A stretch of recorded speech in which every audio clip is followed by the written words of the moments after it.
अयोध्या में राम मंदिर प्राण प्रतिष्ठा की दूसरी वर्षगांठ रक्षा मंत्री राजनाथ सिंह द्वादशी के मुख्य कार्यक्रम में विशेष अतिथि के रूप में होंगे सम्मिलित। श्री राम जन्मभूमि मंदिर परिसर में स्थित मां अन्नपूर्णा मंदिर पर धर्म ध्वजारोहण करेंगे राजनाथ सिंह। सीएम योगी भी कार्यक्रम में होंगे शामिल। दुनिया की चौथी सबसे बड़ी अर्थव्यवस्था बना भारत जापान को छोड़ा पीछे। देश की जीडीपी 4.18 ट्रिलियन अमेरिकी डॉलर तक पहुंची। आज सुबह 11 बजे पीएम आवास पर केंद्रीय कैबिनेट की होगी बैठक। पीएम मोदी करेंगे अध्यक्षता। कई मुद्दों पर होगी चर्चा। पीएम मोदी की अध्यक्षता में नीति आयोग की बैठक। प्रधानमंत्री और वित्त मंत्री ने अर्थशास्त्रियों के साथ की चर्चा। 1 फरवरी को पेश होने वाले बजट से पहले अहम बैठक। नए साल से पहले पीएम मोदी ने पोस्ट कर लिखा, 2025 में कई सेक्टर में हुआ सुधार। भारत रिफॉर्म एक्सप्रेस पर सवार विकसित भारत बनाने की कोशिशों को मिलेगी मजबूती। गृह मंत्री अमित शाह के पश्चिम बंगाल दौरे का आज तीसरा दिन। सांसदों और विधायकों की लेंगे बैठक। कोलकाता महानगर पार्टी कार्यकर्ताओं के सम्मेलन में भी होंगे शामिल। अमित शाह ने मंगलवार को बंगाल बीजेपी कोर ग्रुप के साथ बैठक की। विधानसभा चुनाव की तैयारियों को लेकर चर्चा की। पश्चिम बंगाल दौरे पर अमित शाह कोलकाता में बोले, हम सारे घुसपैठियों को चुन चुनकर बंगाल से निकालेंगे। बीजेपी सरकार बनी तो बांग्लादेश बॉर्डर सील होगा।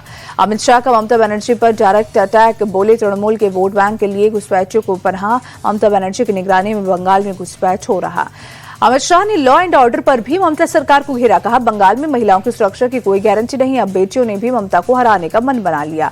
अमित शाह बोले, तृणमूल के भ्रष्टाचार के कारण बंगाल का विकास रुका। 14 साल से भय और भ्रष्टाचार बंगाल की पहचान बनी।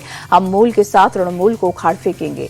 ममता बनर्जी का अमित शाह पर विवादित बयान। महाभारत के दुशासन से की तुलना। कहा, चुनाव आते ही दुशासन बंगाल को नुकसान पहुंचाने आया। घुसपैठ को लेकर अमित शाह के बयान पर ममता बनर्जी का पलटवार। बोली, अगर बंगाल में घुसपैठे हैं तो केंद्र सरकार अब तक कहां थी? चुनाव के समय ही क्यों याद आया? ममता बनर्जी ने एसआईआर को लोकतंत्र से फरेब बताया। कहा, एसआईआर के नाम पर आम लोगों पर अत्याचार हो रहा। हम किसी को बंगाल से बाहर नहीं जाने देंगे। आज चुनाव आयोग के दफ्तर जाएगा टीएमसी का प्रतिनिधिमंडल। एसआईआर को लेकर पार्टी महासचिव अभिषेक बनर्जी करेंगे सीईसी से बात। मातोश्री में उद्धव ठाकरे और राज ठाकरे की मुलाकात। बीएमसी चुनाव को लेकर दोनों भाइयों के बीच चर्चा। महाराष्ट्र निकाय चुनावों के लिए राज ठाकरे ने 53 उम्मीदवारों का किया ऐलान। लिस्ट में 2 मुस्लिम और 1 उत्तर भारतीय शामिल।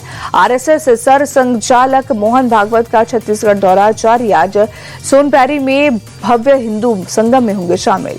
यूपी में अब 6 जनवरी को जारी होगी ड्राफ्ट लिस्ट। 6 जनवरी से 6 फरवरी तक दर्ज करा सकते हैं आपत्ति। 6 मार्च को फाइनल वोटर लिस्ट आएगी।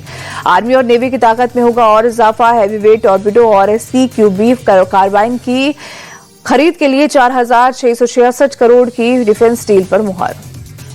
दिल्ली एनसीआर में बीती रात भी छाया घना कोहरा। ट्रैफिक की रफ्तार पर पड़ा असर। जम्मू कश्मीर के सोनमर्ग में बर्फ में फंसी गाड़ी। पुलिस की टीम ने फंसे हुए टूरिस्ट को बचाया। नए साल को लेकर मथुरा से लेकर वृंदावन, वाराणसी, अयोध्या और उज्जैन तक भक्तों की भारी भीड़। 25 दिसंबर से ही हर रोज लाखों की संख्या में पहुंच रहे हैं श्रद्धालु। दिल्ली में नए साल के जश्न से पहले सुरक्षा बल अलर्ट। भीड़भाड़ वाले इलाकों में कड़ी सुरक्षा की गई।